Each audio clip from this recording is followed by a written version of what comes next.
नमस्कार, मैं हूं सुरेश चौहान की और आप देख रहे हैं बिंदास बोल। बिंदास में हम आपके सामने मुद्दा लेकर आए हैं। इन चेहरे को देखिए, ऐसे और भी कुछ चेहरे बन गए हैं जो हिंदुस्तान के सेना के चेहरे को, भूमिका को, विश्वास को मलिन करने पर तुटे हैं। दुनिया में, जीवन में और समाज में कुछ ऐसी भूमिकाएं, ऐसे स्थान और ऐसी घटनाएं होती है जिन पर विश्वास ही किया जाता है, उसका प्रूफ नहीं मांगा जाता। मैं सेना पर विश्वास करने वाले, सर्जिकल स्ट्राइक के प्रूफ मांगने वाले लोगों को, नेताओं को और पार्टियों को पूछता हूं कि क्या उन्होंने अपने पिता का नाम लगाने के पहले मां से कोई डीएनए सर्टिफिकेट लिया था या कोई वीडियो मांगा। भारतीय सेना के विश्वास को धूमिल करने का काम करने वाले को हिंदुस्तान कभी माफ नहीं करेगा। इसलिए जिस भी कठोर शब्दों की जरूरत होगी, हम उसकी भर्त्सना करेंगे। आइए आप भी कॉल करके अपनी प्रतिक्रिया दें। इसके पहले हम जरा मुद्दे को विस्तार से देखते हैं।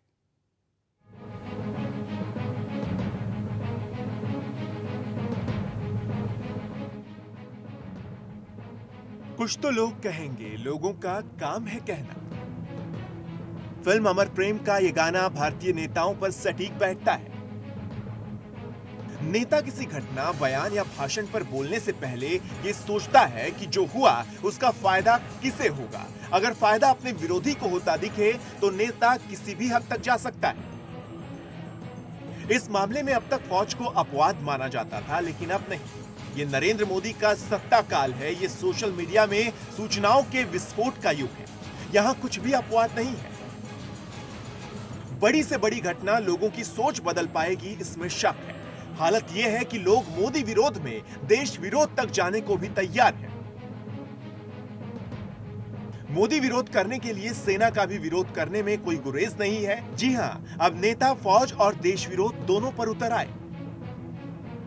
केजरीवाल फौज से सर्जिकल स्ट्राइक के सबूत मांग रहे हैं। राहुल गांधी प्रधानमंत्री मोदी को सेना के जवानों का दलाल बोल रहे हैं। जो बात पाकिस्तान कह रहा है, वही आज हमारे कुछ नेता बोल रहे हैं।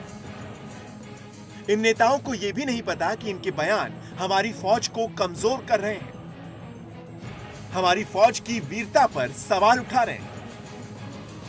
फौज के मनोबल को तोड़ने की साजिश हो रही है। एक फौजी की शहादत और वीरता का मजाक बनाया जा रहा है। किसी भी देश में ऐसा उदाहरण नहीं जहां नेताओं ने फौज से पूछा हो कि आपने दुश्मन के छक्के छुड़ाए, इसके हमें सबूत दो। अमेरिका की सेना ने सर्जिकल स्ट्राइक में लादेन को मारा, किसी ने सेना से सबूत नहीं मांगे। हर नेता जवानों की तारीफ कर रहा था, किसी ने भी जवानों की बहादुरी पर सवाल नहीं उठाए। लेकिन हमारे यहां विपक्ष की सबसे बड़ी पार्टी का नेता ही सेना की कार्रवाई पर सवाल उठा रहा है। सेना से आतंकियों के मारे जाने के सबूत मांग रहा है। वहीं केजरीवाल जैसा नेता तो पाकिस्तान में ट्रेंड कर रहा है। पाकिस्तानी केजरीवाल की तारीफ कर रहे हैं क्योंकि केजरीवाल ने हमारी सेना की कार्रवाई पर सवाल उठाए। ऐसे में पाकिस्तानी सोशल मीडिया पर केजरीवाल की तारीफ हो रही है। कहा जा रहा है कि केजरीवाल जैसे तथाकथित ईमानदार नेता को भी भारतीय फौज पर विश्वास नहीं है। ऐसे में कई सवाल उठ रहे हैं। क्या हमारी सेना ने पहली बार सर्जिकल स्ट्राइक किया है? जी नहीं, हमारी सेना पहले भी दुश्मनों को ऐसे ही मुंह तोड़ जवाब देती रही। लेकिन पहली बार देश के कुछ नेता देश विरोध के साथ फौज विरोध तक उतर आए। तो क्या सरकार को सर्जिकल स्ट्राइक के सबूत देने चाहिए? क्या सेना अपनी कार्रवाई की रणनीति को दुनिया को बता दे? कैसे हमारे जवानों ने दुश्मन को नेस्तनाबूद किया? कैसे हमारे जवान बिना किसी खरोच के दुश्मन के अड्डों को तबाह करके वापस आ गए? क्या उस सारी रणनीति को दुनिया को बता दें? अगर फौज ने वीडियो जारी कर दिया तो क्या हमारे जवानों की सुरक्षा खतरे में नहीं पड़ जाएगी? क्या दुश्मन हमारी फौज की रणनीति से वाकिफ नहीं हो जाएगा? क्या दुश्मन को नेस्तनाबूद करने में फिर हमारी फौज विफल नहीं हो सकती है? जैसे मुंबई हमले के वक्त सारा मीडिया कमांडो कार्रवाई को लाइव कर रहा था, क्या इससे आतंकियों को नेस्तनाबूद करने में हमारे सैनिकों को परेशानी नहीं हुई थी? आतंकी लाइव कवरेज देखकर हर बार अपनी पोजीशन चेंज कर रहे थे। कमांडो को परेशानी हो रही थी आतंकियों को मारने में। तब भी सारे मीडिया को सरकार ने लाइव कवरेज बंद करने को क्या नहीं कहा था? ऐसे में क्यों हमारी सेना सर्जिकल स्ट्राइक की वीडियो जारी करे? राजनीतिक फायदा उठाने के लिए आज के ढोंगी नेता तो किसी भी हद तक जा सकते हैं। ऐसे नेताओं को सेना को जवाब देने की जरूरत है।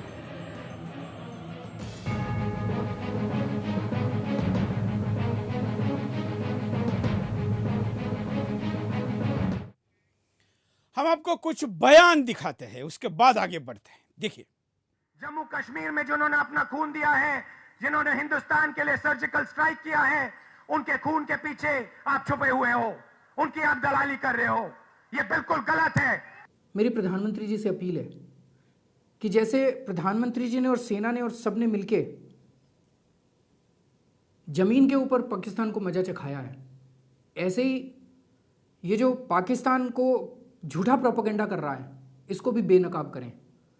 ये जो पाकिस्तान अंतर्राष्ट्रीय स्तर के ऊपर भारत को झूठा बदनाम करने की कोशिश कर रहा है, इसको भी बेनकाब करें। कि जो भी सर्जिकल स्ट्राइक का दावा सरकार कर रही है वो सही है या गलत है, मुझे नहीं, मेरे हिसाब से तो फेक लग रहा है। और वो तब तक फेक लगेगा जब तक भारत सरकार अपनी तरफ से सबूत नहीं देती कि हां सचमुच इस प्रकार का कोई सैनिक अभियान हुआ था पाकिस्तान के आतंकवादी ठिकानों को नष्ट करने के लिए। अपनी आर्मी की विश्वसनीयता को सुरक्षित रखने के लिए इन्हें गलत साबित करने के लिए जो भी कर सकते हैं करना चाहिए। जो भी तथ्य और साक्ष्य हमारे पास हों उनको सरकार के अनुमान के अनुरूप और राष्ट्रीय सुरक्षा के हित में आकलन करके सार्वजनिक कर देना चाहिए। तो यह सब कुछ जो पिछले कुछ दिनों से आप तमाशा देख रहे हैं, इस तमाशा के तंबू का खंभा अब हिलाना होगा, क्योंकि हिंदुस्तान ये बातें सहन नहीं कर रहा है। सोशल मीडिया से लेकर प्रत्यक्ष जमीन पर लोगों की प्रतिक्रियाओं ने यह साबित किया है कि आवाज उठना जरूरी है। हमारे साथ दो विशेष अतिथि जुड़े हैं, मैं दोनों का स्वागत करता हूं। हमारे साथ बीडी मिश्रा जी है, हमारे साथ कर्नल टीपीएस त्यागी है। दोनों के साथ साथ बड़ी संख्या में अब अपने घरों से इस कार्यक्रम में जो जुड़े हैं, आपका भी मैं स्वागत करता हूं। स्क्रीन पर चल रहे नंबरों पर स्काइप के आईडी पर कॉल करके आप अपने प्रतिक्रिया को हम तक पहुंचा सकते हैं। सबसे पहले चलते बीडी मिश्रा जी के पास।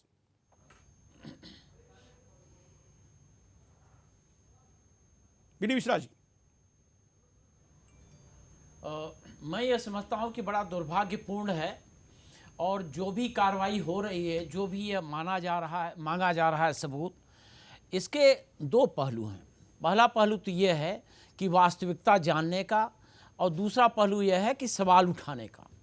मेरे ख्याल से यह वास्तविकता जानने का किसी को इरादा नहीं है, क्योंकि सब जानते हैं कि सर्जिकल स्ट्राइक हुई है, हम लोगों ने किया हुआ है। और जिस तरीके से जो डीजीएमओ हैं हमारे, ये 2 बार अभी मीडिया पर आए हैं। पहला जब म्यांमार में सर्जिकल स्ट्राइक की हुई थी इन लोगों ने, और भीतर जाके म्यांमार के बॉर्डर के, और वहाँ पर नागा होस्टाइल्स को मारा था तब, और दूसरी बार ये आए हैं।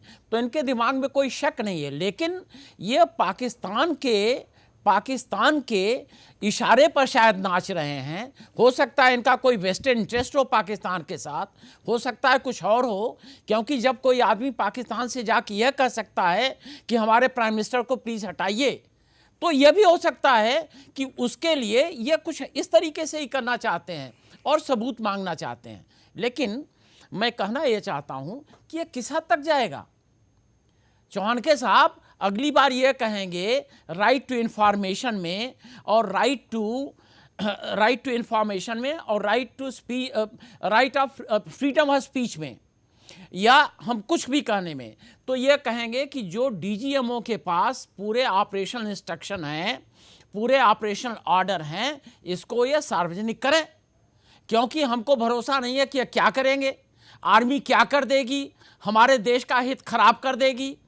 तो ये कहेंगे कि सबसे पहले प्रेस को और मीडिया को और पॉलिटिकल पार्टीज को एक उसकी कॉपी दें कि भाई हमारा ये ऑपरेशन इंस्ट्रक्शन है, हमारा ये ऑपरेशनल ऑर्डर है। तो ये किसी हद तक जा सकते हैं, किसी हद तक जा सकते हैं। अगर वीडियो फुटेज भी देंगे तो ये कह सकते हैं कि रिकंस्ट्रक्टेड है, जिसको भरोसा रखना नहीं है। जो सोया है उसको तो जगाया जा सकता है, लेकिन सोने का नाटक करने वाले को जगाया नहीं जा सकता। इन लोगों के इरादे बताते हैं कि घटना कुछ भी हो, इनकी लाइन साफ है। त्यागी जी, मैं कहता हूं कि जो देश के नहीं होते वो जयचंद होते हैं, और जयचंदों का पता लग चुका है। और एक प्रश्न कि क्या पाकिस्तान में स्लीपिंग सेल्स हैं? क्या पाकिस्तान में स्लीपिंग सेल्स के हिमायती हैं?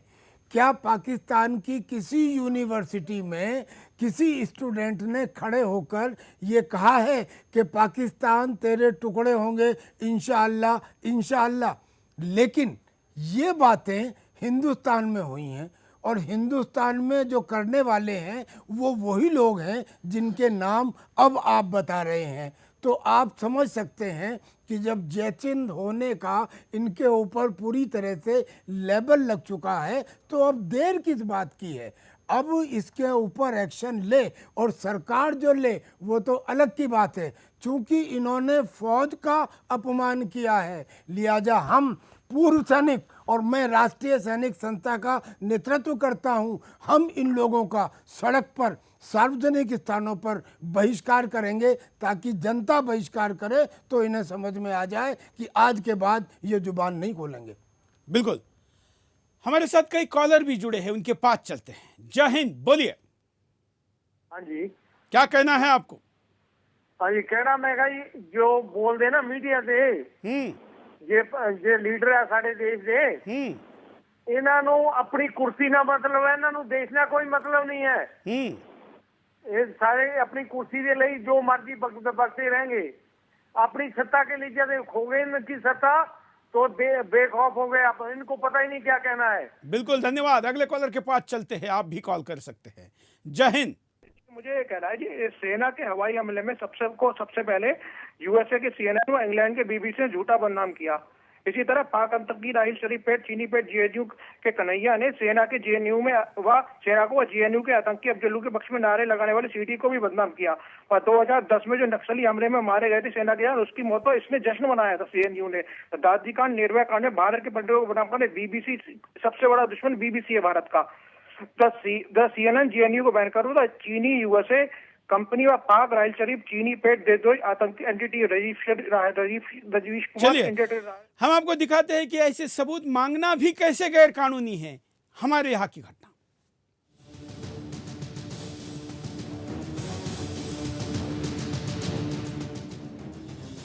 सेना ने दुश्मन के किसी लक्ष्य टारगेट पर हमला किया, उसमें दुश्मन को भारी नुकसान हुआ। हमारी सेना के जवान बिना किसी परेशानी के दुश्मन को खत्म कर वापस आ गए। तो क्या ऐसे में सेना को सबूत देने की जरूरत है? जी नहीं, सेना से लक्षित हमले के सबूत मांगना अवैध और अनुचित है। प्रख्यात लोक अभियोजक उज्जवल निकम सेना से सबूत मांगने को गैर कानूनी बताते हैं। निकम 26/11 मुंबई हमले के विशेष लोक अभियोजक रहे हैं। निकम ने कहा कि सेना से सबूत मांगना न केवल अवैध है बल्कि अनुचित भी, क्योंकि अगर वीडियो फुटेज या फोटोग्राफ्स के जरिए सबूत का खुलासा होता है तो इससे देश और भारतीय सेना की सुरक्षा खतरे में पड़ जाएगी। निकम ने बताया, मुंबई हमले के वक्त भी ऐसी स्थिति बनी थी। विशेष अदालत जानना चाहती थी कि कमांडो किस तरह से आतंकियों से लड़े। निकम ने बताया, अदालत ने कहा NSG कमांडो से पूछताछ की जाए कि कैसे वो आतंकियों से निपटे, लेकिन निकम ने कमांडो से पूछताछ करने से मना कर दिया। इसके बाद महाराष्ट्र सरकार और NSG ने विशेष अदालत के फैसले को मुंबई उच्च न्यायालय में चुनौती दी। न्यायालय ने कहा, आतंकियों से लड़ने के लिए कमांडो ने क्या रणनीति अपनाई, इसका खुलासा जनहित में नहीं किया जा सकता। निकम ने कहा, कानून भी अधिकारियों को भारत द्वारा जम्मू कश्मीर के आतंकियों पर लक्षित हमले के ब्यौरे का खुलासा करने से रोकता है। ऐसे में सरकार और सेना को कोई सबूत देने की जरूरत नहीं है, क्योंकि कुछ लोग अपनी तुच्छ राजनीति के लिए देश विरोध पर उतर आए हैं।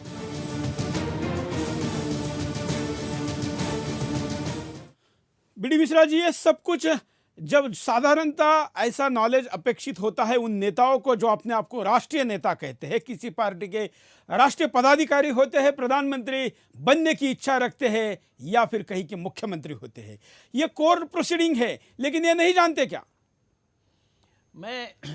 मैं ये बताना चाहता हूँ कि ये सब अपना सेल्फिश इंटरेस्ट है।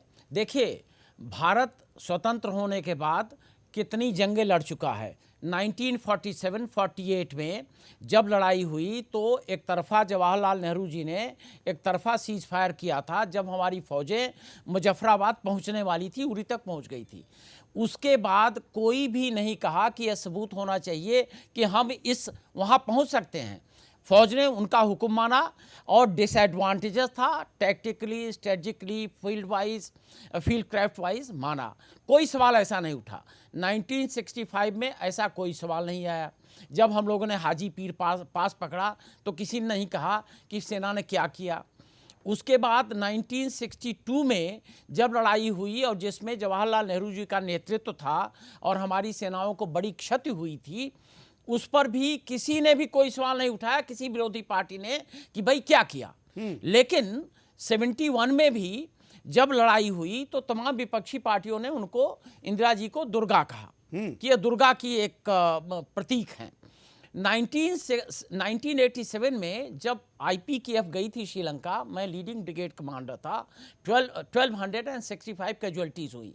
उस पर भी किसी ने नहीं कहा कि सबूत पेश करो। उसके बाद जब कारगिल हुआ, उसके बाद भी कोई सबूत पेश करने की बात नहीं हुई। लेकिन आज जब यह लग रहा है कि भाई पॉलिटिकल माइलेज किस तरीके से उठाया जाए, तो सबूत की बात है। और मैं ये भी कहना चाहता हूँ कि जो 26/11 पर हुआ था, मेजर उन्नी कृष्ण, मैं भी कमांडो था, मैं फोर्स कमांडर था ब्लैक कैट कमांडोज का। मेजर उन्नी कृष्ण नहीं मारा गया होता अगर ये वीडियो रिकॉर्डिंग करके ये लोग लाइव उसको नहीं दिखाते। मेजर उन्नी कृष्ण को ब्लॉक करके आतंकवादियों ने, जब वो वहाँ पर टर्न कर रहे थे, तब मारा था। वो इसी का नतीजा है। और मैं ये कहना चाहता हूँ कि जब कंधार का हाईजैक हुआ था और मैं पहले 1993 में मैंने एक काउंटर हाईजैक ऑपरेशन किया था, हाईजैकर्स को मारा था और उसका मुझे पूरा ज्ञान था। मुझे बरखा दत्त के चैनल पर बुलाया गया था और बरखा दत्त ने यह कहा कि आप पिछली बार ऑपरेशन किए थे तो कैसे किए थे। मैंने कहा कि ऑपरेशन ऑन है, ये हम नहीं बताएंगे। और हमको कई बार क्वेश्चन किया था, राजदीप सरदेसाई भी वहां थे, और मैंने नहीं बताया कि ये देश के हित में नहीं है। मुझसे किसी ने क्वेश्चन नहीं किया कि भाई ये राइट टू इंफॉर्मेशन है या राइट टू स्पीच है, आप क्यों नहीं बोल रहे हो। उसमें मैं भी अपनी वाहवाही के लिए तमाम बातें बोल सकता था, बिल्कुल, और यह भी कह सकता था कि मैंने क्या तीर मारा। आज जो लोग यह कह रहे हैं कि पिछले बार तीर मारा गया था, आउट ऑफ कॉन्टेक्स्ट है। लेकिन मैं ये कहना चाहता हूं कि ये सब बातें तो बड़ी गलत हैं और ये होना ही नहीं चाहिए। और मैं ये भी आपसे बताना चाहूँगा कि ये जितना भी हो रहा है, ये साजिश है। और ये साजिश सिर्फ इसलिए है क्योंकि लीडरशिप ने, आज का जो सर्जिकल स्ट्राइक हुआ है पिछले दिन, वो सर्जिकल स्ट्राइक एक डेमोन्स्ट्रेशन है नेशनल विल पावर का, बिल्कुल। और वो नेशनल विल पावर का डेमोन्स्ट्रेशन आज तक इस तरीके से किसी नेता ने नहीं किया था। क्योंकि मैं जानता हूं, पहले प्राइम मिनिस्टर से लेकर के आज तक मैं आर्मी में रहा हूं और मैं जानता हूं कि ऐसा कभी डेमोन्स्ट्रेट नहीं हुआ है। यह शायद सबको राजनीतिक तौर से दे रहा है तकलीफ। और एक मैं और बताना चाहता हूं कि आज मैं भी एक चैनल पर था और एक स्पोक्स पर्सन है कांग्रेस के, और जनरल पीएन हून जो कि आर्मी कमांडर थे नॉर्दर्न आर्मी के, जिन्होंने सियाचिन ग्लेशियर को सिक्योर किया था पाकिस्तानियों के आने के पहले, उनसे सवाल पूछा गया तो उन्होंने अपनी व्यू बताई। तो जो कांग्रेस के प्रवक्ता थे उन्होंने कहा कि इनको तो आर्मी में होने का कोई हक ही नहीं है। तो आपकी बात कही जाए तो आर्मी में होने का हक, आपके खिलाफ कहा जाए तो आर्मी में होने का हक नहीं। बहुत अफसोस की बात है। और आर्मी का मोराल मत डाउन करो, ये सब बातें करके आर्मी का मोराल मत डाउन करो, क्योंकि अगर ये आर्मी का मोराल डाउन होगा तो जो लोग ये बक रहे हैं इनको वीसा मिलेगा, पाकिस्तान जाएंगे तो इनका गला काटा जाएगा। बिल्कुल। हालांकि ऐसे मच्छरों के फड़फड़ाने से आर्मी का मनोबल कम नहीं होगा, क्योंकि उनकी प्रेरणा हिंदुस्तान की सीमा की रक्षा है। उनकी प्रेरणा उनके माँ बाप का वो त्याग है जो घर की तमाम समस्याओं के बावजूद उनको सीमा पर भेजता है। हिंदुस्तान के अब तक के लाखों जवानों की शहादत उनकी प्रेरणा है। लेकिन फिर भी देश के गद्दार राजनेता अगर ऐसा करेंगे तो सेना पर उसका असर पड़ेगा।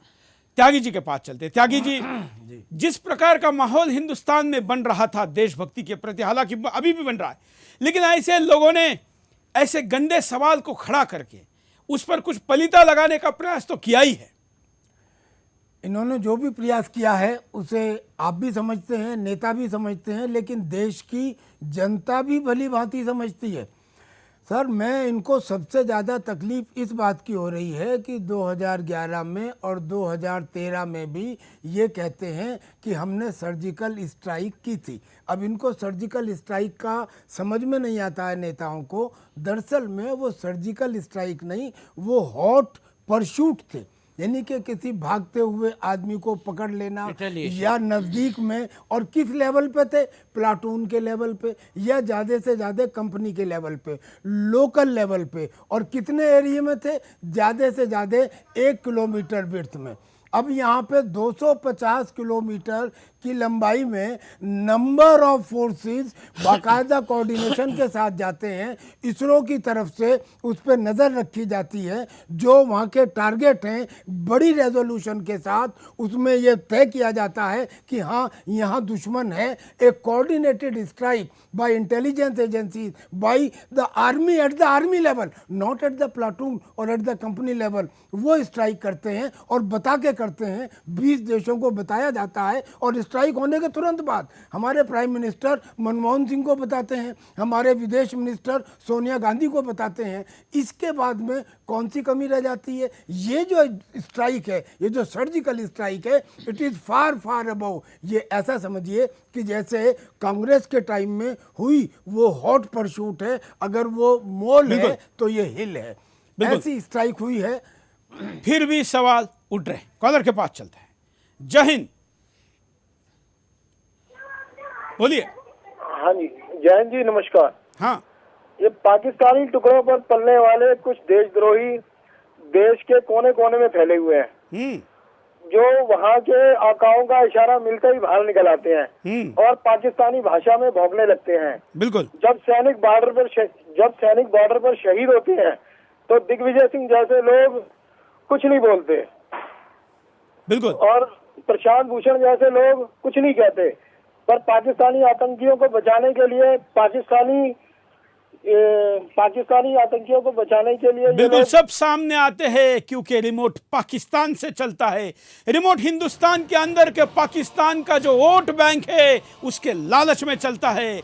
लेकिन अब पूरा हिंदुस्तान रिमोट दबाएगा, इन लोगों की बातों को जवाब देगा। रुकते एक छोटे से ब्रेक के लिए, ब्रेक के बाद दोबारा आएंगे बिंदास।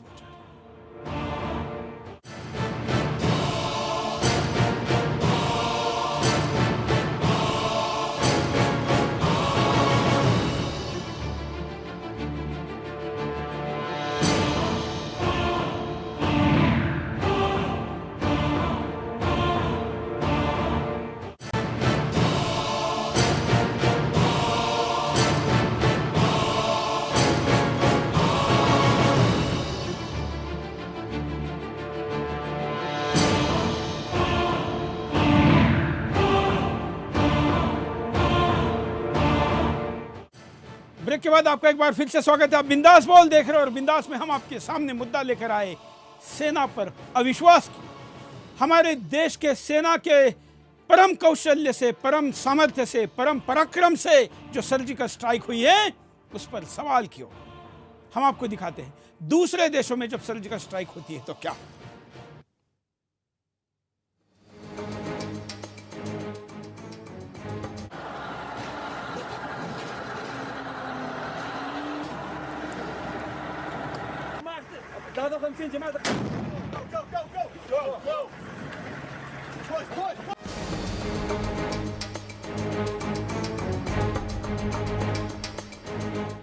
भारतीय फौज ने सर्जिकल स्ट्राइक के जरिए आतंकियों को खत्म किया तो देश में कुछ लोग सवाल उठाने लगे, क्योंकि इन्हें सेना पर विश्वास नहीं है। लेकिन ना तो सेना ने सर्जिकल स्ट्राइक पहली बार किया और इनको अंजाम देती रहती है, लेकिन कोई अपनी सेना से सबूत देने की बात नहीं करता।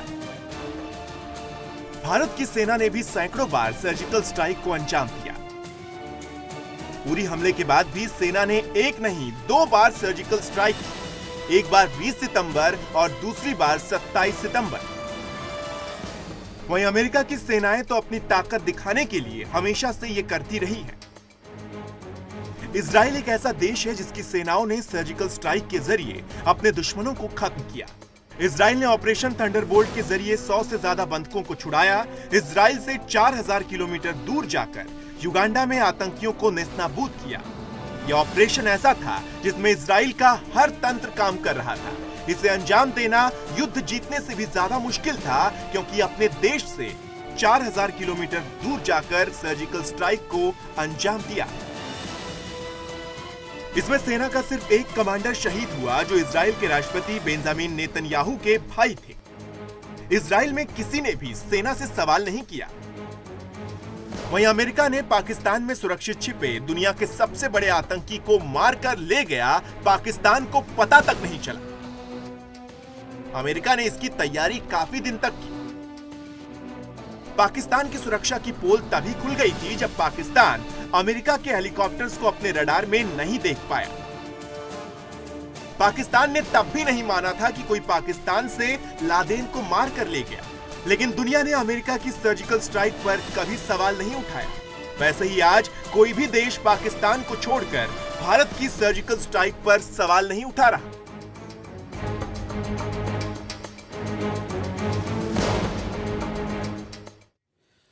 बीडी मिश्रा जी के पास चलते हैं। बीडी मिश्रा जी, सामान्यतः किसी भी देश में जब हम इस प्रकार की सर्जिकल स्ट्राइक का स्टडी कर रहे थे, तो दुनिया के किसी भी देश में जहां पर पक्ष विपक्ष में जानी दुश्मनी होती है, वहां पर भी, या जहां पर डिक्टेटरशिप है वहां पर भी कभी भी सवाल नहीं उठे। मैं दो बातें कहना चाहूँगा। पहली बात तो ये है कि हमारा पाकिस्तान का हमारी जो वार है, दुश्मनी है, ये 69 ईयर्स कंप्लीट हो गए हैं। उसके आगे कुछ महीने चल रहे हैं। क्या कभी भी पाकिस्तान ऑक्युपाइड कश्मीर के लोगों ने या उनकी पार्लियामेंट ने, किसी ने कभी भी कहा था, चाहे 1971 की वार हो, कभी भी, कि यहाँ से आतंकवादी कैंप हटाओ, हमको दिक्कत हो रही है और इसलिए दिक्कत हो रही कि कभी भी इंडिया आके मार के जाएगा? यह कभी भी ऐसा स्टेटमेंट हुआ था? कभी भी नहीं हुआ था। और इस पर भी अगर सवाल उठाए जाएं तो यह बहुत ही शर्म की बात है, एक। दूसरा, आपके डीजीएमओ ने, पहले किसी भी डीजीएमओ ने कभी भी टेलीफोन उठा के हॉटलाइन पर पाकिस्तान के डीजीएमओ को नहीं कहा था कि हमने सर्जिकल स्ट्राइक की है, आतंकवादियों के कैंप को मारा है, हमारा ये मिशन था, हमारा मिशन कंप्लीट है, हमारे ट्रुप्स वापस आ गए हैं, हमारा ऑपरेशन ओवर है। यह सब कभी नहीं हुआ था। मैं ये कहना चाहता हूं कि जितनी भी, देखिए, जहां तक उसामा बिन लादेन के मारने का सवाल था, पाकिस्तान के जनरल्स को घूस दिया था आंख बंद करने के लिए, मुंह बंद करने के लिए, कान बंद करने के लिए। नहीं तो कैसे हो सकता है एबोटाबाद, जो उनकी एकेडमी के पास है, वहां किसी एक समय लाइट पूरी ऑफ होती है, पुलिस स्टेशन से कोई उनका आदमी नहीं निकलता है, बम्बार्डमेंट होता है, कोई भी उनकी पीसीआर की जीप नहीं दौड़ती है, कोई भी बंदा वहाँ जाता नहीं है। इसके माने कि वो लोग तो इस तरीके के गंदे लोग हैं कि अपने वतन के लिए उनके पास कोई भी ईमान नहीं है और अपनी ज़मीन बेच रहे हैं। और उन्होंने पैसे लेके उन्होंने अमेरिकन से कहा कि हाँ, हमको इतने पैसे दे दो, हम जनरल हैं, हम एयर मार्शल हैं, हम पुलिस ऑफिसर हैं, और आप चाहे जो करके चले जाओ, हमारे यहाँ एयर न हो। इसकी शुरुआत ये हो रही है। ये लोग कर क्या रहे हैं? ये जो कह रहे हैं वही बेईमानी की बात यहाँ शुरू करना चाहते हैं। बिल्कुल त्यागी जी। सर, मुझे तो इस पूरे एपिसोड में एक सकारात्मक दृष्टिकोण नजर आ रहा है। वो ये, आप बताइए सुरेश जी कि आपने कभी चीन में आतंकवाद का नाम सुना है क्या? चीन का जो जिंगजियांग क्षेत्र है वो पाकिस्तान से मिला हुआ है, वहां भी ये मुल्ला जाते होंगे। और वहां की मस्जिदों में चीन ने औरतों और समय समय पर नमाज पढ़ने के ऊपर भी पाबंदी लगा दी है, लेकिन इन्होंने क्यों नहीं की, आवाज नहीं की? कारण क्या? कारण ये कि चीन की ग्रेट वॉल ऑफ चाइना का नाम तो सबने सुना है, लेकिन ग्रीन वॉल ऑफ चाइना का नाम नहीं सुना। दरअसल में जिस जगह चाइना की ग्रेट वॉल नहीं है, वहाँ उन्होंने अपनी सरहद के ऊपर अपने पूर्व सैनिकों को लगा दिया है। और जहाँ पूर्व सैनिक बड़े देशभक्त होते हैं, जब वो लग गए तो मजाल है कि कोई घुसपैठ हो जाए। अब अगर हिंदुस्तान में इस पंजाब, राजस्थान और कश्मीर के सरहदी इलाकों में पूर्व सैनिकों को बसा दिया जाता तो उनका रिहेबिलिटेशन हो जाता और मजाल है कि कोई घुसपैठी या कोई ड्रग स्मगलर आ पाता। लेकिन फ़ायदा ये एक नज़र आ रहा है कि अब हमारी निगाह में ये क्लियर कट आ चुका है कि इस देश में जयचंद कौन है और उन जयचंदों के खिलाफ एक्शन लेना चाहिए। जैसे और देशों में स्लीपिंग सेल या आतंकी या आतंकियों के हिमायती पहले हिमायतियों के खिलाफ एक्शन लिया जाता है, तो वो अब इनके खिलाफ भी लिया जाना चाहिए। ये समय इस वक्त पूरा देश मोदी जी के साथ है, देश के साथ है और खासतौर पे आर्मी के साथ है। बिल्कुल। अब अगर इनका सफाया नहीं किया गया तो बाद में मुश्किल होगा। अब इनके ऊपर कार्रवाई की जाए, देशद्रोह का मुकदमा कायम किया जाए इन लोगों पे। बिल्कुल सही कहा आपने। और ये बहुत अच्छा हुआ कि इस बहाने जो आस्तीन के साफ है, जिनको आप जयचंद कह रहे हैं, जिनको मैं मीर जाफर कहता हूं, ऐसे लोग बाहर आए हैं। कॉलर के पास चलते हैं। जय हिंद। बोलिए। हेलो। हाँ वंदे मातरम सुरेश जी। बोलिए। सर्वप्रथम सबसे पहले मैं राहुल आर्य बोल रहा हूँ अयोध्या से। मैं सर्वप्रथम आपको पहले तो साधुवाद देना चाहता हूँ राष्ट्र विरोध के विरुद्ध सीना तान के खड़े होने के लिए। दूसरा, मेरा एक जो भी यदि आम आदमी पार्टी का कोई भी प्रवक्ता है इस मेरे प्रश्न को सुन रहा है तो ये बता दे कि जलते बिहार सुलगते आसाम पर भी चुप रहने वाला केजरीवाल अचानक कश्मीर और पीओके जैसे विदेशी मुद्दों में रुचि क्यों लेने लगा। दूसरा, भारत की जनता से मेरा एक प्रश्न है कि वो स्वयं को चाणक्य का वंशज कहने वाले लोग सीधे साधे राष्ट्रद्रोह के इस विषय को देख क्यों नहीं पा रहे और ऐसे विधर्मी को सीधे सीधे इतनी बड़ी कुर्सी क्यों दे देते हैं। और तीसरा प्रश्न मेरा है सामने बैठे दो महामूर्तियों से, जिनको मैं प्रणाम करता हूं सेना के, कि इन्होंने लगभग सारी सरकारों के बीच में सेना में कार्य किया है। ऐसा कौन सा बंधन इनके पास था जो ऐसा शौर्यपूर्ण कार्य ये दोनों हमारे जो महामूर्ति हैं ये नहीं कर पाए पिछली सरकारों में? ऐसी कौन सी बेड़ियां थी जनता और समाज को और देश को बताएं। धन्यवाद। क्या? बिल्कुल, बोलिए। देखिए, ऐसा है कि ये जो ये मैंने पहले ही कहा, 1947 में 14 अगस्त को पाकिस्तान स्वतंत्र हुआ था और उसी दिन से उन लोगों ने अपने कबायलियों को लेके और रेगुलर आर्मी को लेके अटैक शुरू कर दिया था और लूटपाट सब शुरू कर दी थी। जितने भी महाराजा हरी सिंह की बटालियन थी, JNK मिलिशिया, उसमें जितने भी इनके डोगरा ऑफिसर्स कमांड में थे उनकी सेना के मुसलमानों ने मार दिया था। और उसके बाद जब 20 अक्टूबर को 1947 में जबकि इंस्ट्रूमेंट ऑफ एक्सेशन साइन हुआ तो 26 अक्टूबर, तो उसके बाद इंडियन आर्मी 27 अक्टूबर को वहाँ गई और इंडियन आर्मी ने जब इनको ढकेल दिया, उरी तक ले गए, तो जवाहरलाल नेहरू को यह हुआ कि अब सीज फायर करो, क्योंकि उस वक्त लॉर्ड माउंटबेटन गवर्नर जनरल थे और वहाँ पर जो उनके लेफ्टिनेंट, उनके मेजर, उनके जनरल जो थे पाकिस्तान आर्मी कमांडर, वो जनरल में सर्वी थे अंग्रेज। यहाँ पर जनरल लोखंड थे, वो भी अंग्रेज। प्रश्न ये था कि उन्होंने कहा तुम दोनों नहीं, यही बता रहा हूँ मैं, क्या हुआ? नहीं, मैं यही बता रहा हूँ कि उसके बाद जब जनरल मेसर्वी और जनरल लोखंड मिलके माउंटबेटन को बता के कि भाई अब तो इंडियन आर्मी ले लेगी पूरा पाकिस्तान, तो ये उन्होंने जब कहा तो जवाहरलाल नेहरू ने कहा सीज फायर करो। जनरल करेप्पा और जनरल थिमैया ने इसका विरोध किया। उन्होंने एक ग्रुप भेजा यंग ऑफिसर्स का, क्योंकि सोचते थे कि जवाहरलाल नेहरू यंग ऑफिसर से काफ़ी प्रभावित हैं, तो उन्होंने कहा कि सर इस वक्त मत सीज फायर करो।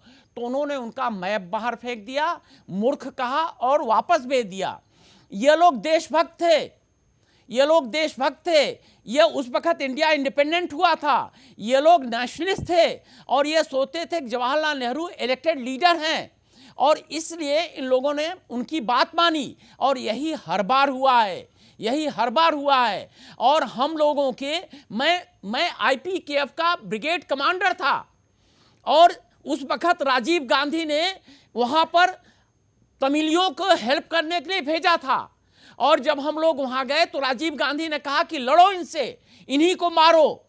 और जब मैं ऑपरेशन कर रहा था, क्योंकि तब ये खून की दलाली नहीं थी, नहीं, जब मैं ऑपरेशन कर रहा था उस वक्त प्रेस आया, और यहाँ पर कैबिनेट का और वहाँ के एम्बेसडर दीक्षित का ये ऑर्डर आया कि तुम लोग न तो मोटर इस्तेमाल करोगे, न तो फायर करोगे, न तो टैंक चलाओगे, क्योंकि पूरे प्रेस को हमने ये दिखाना है कि हम कोई ऑपरेशन नहीं कर रहे हैं। यह सब बनावटी चीजें यह सरकार ने थोपी थी। आज मोदी जी ने कहा है कि तुम ऑपरेशन करो, तो इन लोगों ने किया है। क्या मनमोहन ने कहा था कि करो ऑपरेशन? क्या क्या क्या क्या 71 वार में जब हम लोगों ने पूरा पाकिस्तान का ईस्ट विंग खत्म कर दिया था, एक तरफा सीज फायर हुआ था, क्या आर्मी तभी ये सीज फायर नहीं होता? 65 में भी यही हुआ। मैं ये कहना चाहता हूँ 1943 में क्या हुआ, 65 में क्या हुआ, 71 में क्या हुआ, ये लंबी कहानी लेके बैठ गए। उस आदमी ने बड़ा अच्छा सवाल किया। उसने ये कहा कि तुम दोनों यहाँ पे फौजी बैठे हो, बताओ तुमने इस किस्म की सर्जिकल स्ट्राइक पहले क्यों नहीं की? इसका सीधा सीधा जवाब ये है, पहले क्योंकि हमारे जो एक्शंस हैं वो पॉलिटिकल विल से गवर्न होते हैं। पॉलिटिकल विल तो थी नहीं, चलो मान लिया नहीं थी, पॉलिटिकल विल उल्टी डायरेक्शन में थी। मैं 2 उदाहरण देता हूँ। वो उदाहरण ये है कि जम्मू एंड कश्मीर में आतंकवाद आज से नहीं है, बहुत पहले से है। जब वहाँ फौज ने हुकूमत से ये रिक्वेस्ट की कि हमको संदिग्ध लोगों के घर में बिना सर्च वारंट के तलाशी लेने की इजाज़त दे दी जाए, तो वो इजाज़त देने से मना कर दिया। यानी कि पॉलिटिकल विल लड़ने के लिए तो दिखाई ही नहीं, बल्कि जो लड़ना चाहते हैं उनको भी रोक दिया। हमने कहा अच्छा चलिए कोई बात नहीं, अगर आप घर में बगैर वारंट के हमको घुसने की इजाज़त नहीं देते, हमको कम से कम संदिग्ध लोगों के टेलीफोन टैप करने की इजाज़त दे दें।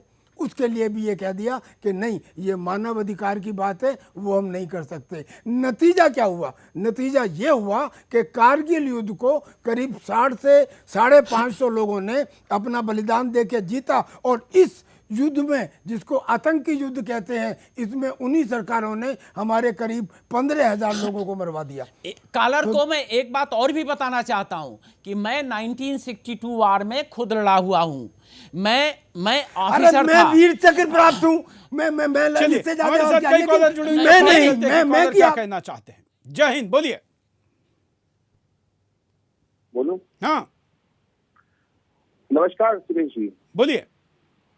जी मैं कहना ये चाहता हूँ कि ये जो नेता इस तरह के बयान दे रहे हैं, ये सिर्फ एक पॉलिटिकल माइलेज लेने तक की बात नहीं है, क्योंकि हम ऐसा जानते हैं कि जो भी हमारे दुश्मन देश होते हैं उनके कई तरह के एजेंट्स हमारे देशों में काम करते हैं। जैसे बॉलीवुड में इनके एजेंट्स हैं, जैसे कि इंटेलेक्चुअल लेवल पे इनके एजेंट्स हैं, उसी तरह से पॉलिटिक्स में भी ISI के एजेंट्स हैं। उनका काम यही होता है कि वो पाकिस्तान का पक्ष रखें, भारत के पक्ष को हल्का करें, और इस तरह से भारत इस सारी बातों को और सारा ध्यान दुनिया का इस तरह से पाकिस्तान से हटा के सिर्फ भारत की राजनीति तक सीमित कर दें। और ये एजेंट्स ISI का काम कर रहे हैं भारत में रहकर, ये सिर्फ अपने पॉलिटिकल माइलेज के लिए नहीं कर रहे हैं साहब। बिल्कुल सही कहा आपने कि ऐसे लोगों की वो जांच होनी चाहिए, क्योंकि तमाम देशों में दूसरी इंटेलिजेंस एजेंसियों के हस्तक होने की बात हमेशा सामने आई है। हम आपको कारण दिखाते हैं कि हम आपको ऐसा क्यों कह रहे। देखिए, सेना से लक्षित हमले के सबूत मांगने अवैध। अगर सेना ने आतंकियों को खत्म करने के लिए कोई लक्षित हमला किया है तो सेना उसके सबूत देने के लिए बाध्य नहीं है, क्योंकि कानून भी सेना को अधिकार देती है। कश्मीर में लक्षित हमले को नष्ट करने के लिए सेना के पास अधिकार। संसद ने सेना को जम्मू कश्मीर में आतंकियों के ठिकाने नष्ट करने का अधिकार दे रखा है। ऐसे में सेना किसी को सबूत देने के लिए बाध्य नहीं है। विरोध में नेता देश विरोध पर उतर आए।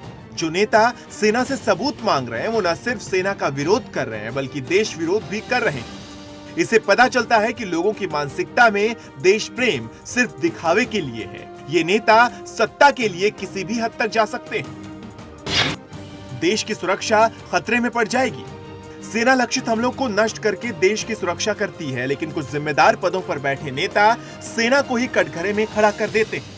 क्योंकि सेना ने जो कार्रवाई की है उससे इन नेताओं को फायदा मिलता नहीं दिख रहा, तो ये लोग पाकिस्तान परस्तों के वोट लेने के लिए सेना के ही विरोध में उतर आए। सेना सीक्रेट मिशन की जानकारी सार्वजनिक नहीं करती। सभी देशों की सेनाएं देशहित में सीक्रेट मिशन को अंजाम देती है। दुश्मनों को खत्म करने के लिए सेना हर वो मिशन करती है जिसकी जरूरत होती है, लेकिन वो कभी मिशन के सबूत नहीं देती। किसी भी देश के नागरिक और नेता अपनी सेना से सबूत नहीं मांगते, लेकिन आज हमारे नेता विरोध में इतने अंधे हो गए कि सेना से सबूत मांग रहे।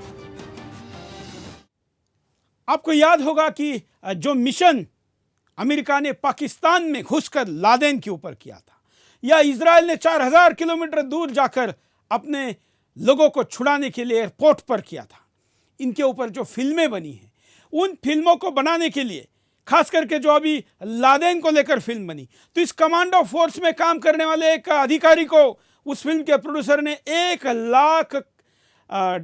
करोड़ डॉलर, जो हिंदुस्तान की भाषा में कहे तो करीब 65 करोड़ डॉलर ऑफर किए थे एज अ एडवाइजर उस फिल्म में कमांडो ऑपरेशन का शूटिंग ठीक से हो इसके लिए। लेकिन उसने नकार दिया। उसने कहा कि हम ऐसा नहीं कर सकते, बल्कि ऐसे देशों में जहां पर की सेंसरशिप बड़ी आसान होती है, ढीली होती है, वहां पर इतना ज्यादा रिस्ट्रिक्शन नहीं होता, वहां पर इन फिल्मों का शॉट जो मैं आपको दिखाने जा रहा हूं, इसमें क्या न हो यह दिखाया गया है। यह प्रयास किया गया है कि जो आप शॉट अभी देखेंगे, जो कि फिल्म बनी है, पिक्चर बनी है, उसमें 1% भी रियलिटिक जो भी ऑपरेशन लादेन को मारने का हुआ था वो ना दिखे। क्यों ऐसा? जरा वीडियो देखिए, उनके गैजेट देखिए, उसके बाद हम चर्चा करते हैं। आपके स्क्रीन पर ये जो वीडियो दिख रहा है, ये उस फिल्म का है जिसमें एक स्ट्राइक को दिखाया गया है। ये नाइट विजन कैमरों के द्वारा शूटिंग कर रहे हैं, ऐसा दिखाया गया है।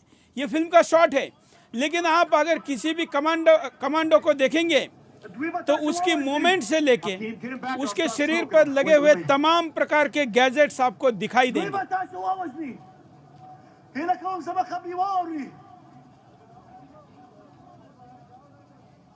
Go back, they will kill you. They will kill you. Go back. Come here. No best. All clear. Oh, fucking shit.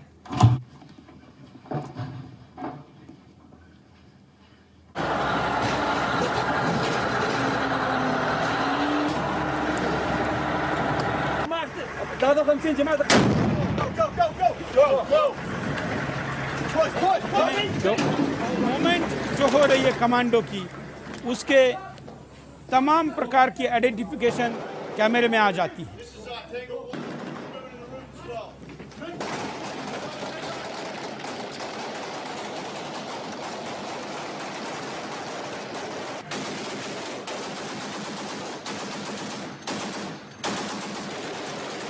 चलिए हम आपको बीडी मिश्रा जी के पास लेके चलते हैं। बीडी मिश्रा जी, सामान्यतः ऐसे प्रकार के जो ऑपरेशन किए जाते हैं जो कि आप कर चुके हैं, इसमें और खास करके इस युग में 2016 में जब हम बात करें तो तमाम ऐसे सीक्रेट इक्विपमेंट भी यूज़ किए जाते हैं जो कि दूसरे देश को पता भी नहीं होते कि किसी ने खरीदे हैं। जिससे खरीदे जाते हैं उसको भी पता नहीं होती कि कौन सी देश की सेना इसको यूज़ करने वाली है। ऐसे में अगर वो वीडियो कैमरे में दिखेंगे तो शत्रु राष्ट्र को उनकी फ्रीक्वेंसी पता चलेगी, किस फ्रीक्वेंसी की इनको ब्लॉक किया जा सकता है। जैसे मोबाइल ब्लॉकर होता है वैसे कम्युनिकेशन को सुना जा सकता है। तमाम प्रकार के सावधानी शत्रु राष्ट्र ले सकते हैं। ये बड़ा कारण अमेरिका ने 264 कारण उस फिल्म प्रोड्यूसर को बताए थे, जिस कारण उन्होंने फिल्म में रिकंस्ट्रक्शन भी लादेन के स्ट्राइक का नहीं करने दिया था। सुरेश जी, दो बातें हैं। पहली बात तो जो आप कह रहे हैं वो उसी की मैंने भी चर्चा की थी काउंटर हाईजैक ऑपरेशन के लिए। लेकिन इसके पहले मैं दो बातें, क्योंकि बीच में आपका एक वो आ गया, वो फुटेज आ गया, तो मैं नहीं कंप्लीट कर पाया था। 1962 का ऑपरेशन, उसमें जो भारत की कैजुअल्टीज हुई थी, जो लॉसेस हुए थे, वो लॉसेस इसलिए हुए थे कि पॉलिटिकल लीडरशिप ने इंडियन आर्मी को नहीं तैयार होने दिया था। और मैं ये कहना चाहता हूँ कि सवाल ये भी पूछे जा सकते हैं कि क्या हुआ तब, क्यों आर्मी ने नहीं किया, लेकिन समझना यह पड़ेगा कि आर्मी का प्रिपरेशन, आर्मी की क्षमता, आर्मी को जो हिदायतें होती हैं, ये पॉलिटिकल लीडरशिप से बेस्ड होती हैं, और इसलिए नहीं होता है, एक। और दूसरा, मैं ये कहता हूँ कि अगर हमारे देश में इस तरीके का वीडियो दिखाया जाता, चाहे इसमें कमी होती या ना होती, तो जयचंद ये कहते कि अरे देखो ये आर्मी वाले एक औरत को सर्च कर रहे हैं। जयचंद का अकेले का नाम मत बदनाम करिए, वो मीर जाफर का भी नाम लेते जाइए। सही नहीं, जो सबसे ज्यादा गंदा था उसका नाम लेना चाहिए ना, वो जयचंद से ज्यादा मीर जाफर। बिल्कुल सही बात है। और मैं ये कह रहा हूं कि उनका तो दो ही तादाद था, यहां तो आप दर्जनों में लोग हैं, दर्जनों में लोग हैं, बल्कि आप तो सैकड़ों में हैं। बिल्कुल बिल्कुल सैकड़ों में हैं। और दूसरी बात जो आप कह रहे हैं, मैं सिर्फ एक ही बात कहना चाहता हूं कि जिसमें इक्विपमेंट तो आप जेम्स बुक से निकाल लें, आपके नाइट विजन डिवाइसेस आप कहीं से निकाल लें, लेकिन जो फाइन फुटवर्क टैक्टिक्स, उसके लिए ड्रिल लोगों ने 10 दिन तक किया कि हम ऐसे करेंगे, ऐसे करेंगे, ऐसे करेंगे। वो जो एक टैक्टिक्स वहां पर कमांडर ने खुद अपने आप एक इजाद की, वो टैक्टिक्स नायाब है, वो टैक्टिक्स उस दिन के लिए है, और वो टैक्टिक्स इसी सिचुएशन के लिए है। अगर आप इसको दिखा देंगे तो ये लोग अगली बार शायद करने जाएंगे तो इनके लिए एम्बुश होगा, इनके लिए ट्रैप होगा। ये लोग पूछ क्या रहे हैं, ये जानते नहीं हैं, न तो देश के हित को जानते हैं, न तो सेना के हित को जानते हैं, न ये जानते हैं कि देश को इस वक्त क्या करना चाहिए, और न तो इसको सपोर्ट करते हैं। बिल्कुल। चलिए, हमारे साथ त्यागी जी भी। त्यागी जी, कार्यक्रम के आखिर में इस देश की जनता को क्या कहेंगे, खास करके ऐसे बदमाश नेताओं के बयान जब आ रहे हैं? इस देश की जनता को सीधा सीधा कहा जा सकता है कि आप समझ रहे हैं इस वक्त कौन लोग हैं जो देश के खिलाफ हैं, जिन्हें आप जयचंद या मीर जाफिर कहते हैं। क्या आवश्यकता है कि उनकी सभा में जाएं? क्या आवश्यकता है कि उनके चारों तरफ घूमें कि वो किसी तरह से मेरे को देख लें और कुत्ते की तरह से घूमते रहे उनके सामने प्लेट लेके? इनका बहिष्कार किया जाए, इनका सड़क पे बहिष्कार किया जाए, और इनका ही नहीं, जो इनके चेले चपाटे और चमचे हैं उनका बहिष्कार किया जाए। और देश की जनता को मैं एक छोटा सा मैसेज ये देना चाहता हूँ, और ये प्रेरणा मुझे आप ही के चैनल से मिली है कि एक समय आ गया है कि प्रधानमंत्री और प्रेसिडेंट एक ऑर्डिनेंस जारी करें कि अब इस हिंदुस्तान में हिंदू हो या मुसलमान, सिख हो या ईसाई, सार्वजनिक स्थानों पर उसको गुड मॉर्निंग, नमस्ते, आदाब, सत श्री अकाल, ये नहीं, अनिवार्य स्तर पर जय हिंद बोलना होगा और जय हिंद ही बुलवाना होगा। बस एक इस शब्द से देश का इंटीग्रेशन और आगे आने वाली देशभक्ति प्रफुल्लित हो जाएगी। बिल्कुल, धन्यवाद। मैं दोनों का आभारी हूँ, तमाम कॉलर का भी आभारी हूँ। मित्रों, मैं हमेशा कहता हूँ कि सामान्य समय और युद्ध का समय अलग होता है। जब सामान्य समय में आपको कई प्रकार की आज़ादियाँ हो सकती है, लेकिन युद्ध के समय में आपके विशेषाधिकार छीने भी जाते हैं, छोड़ने भी पड़ते हैं। हो सकता है कि राजनीतिक दृष्टिकोण से आपको सरकार के खिलाफ बोलने के अधिकार सामान्य दिनों में हो, लेकिन जब युद्ध का समय होता है तो कंधे से कंधा लगाकर किसी भी दल की सरकार क्यों ना हो, उसके साथ खड़े होना होता है। वोटों की लालच में लाल टपकाकर देश के खिलाफ बोलने का पाप करने वाले को हिंदुस्तान कभी माफ नहीं करेगा। यह आज के शो ने दिखा दिया है। लेकिन क्या यह अंतिम स्थिति है? नहीं। हो सकता है कि इसके बाद ये लोगों का हौसला और भी बढ़े, क्योंकि अभी भी केवल हम बातों से ही इनको जवाब दे रहे हैं, क्योंकि ये लातों के भूत हैं। लेकिन फिर भी आने वाले दिनों में कम से कम ऐसा दोबारा ना हो, इसके लिए आप लोगों का ये यलगार निश्चित तौर पर काम आएगा। आज के लिए इतना ही। जय हिंद।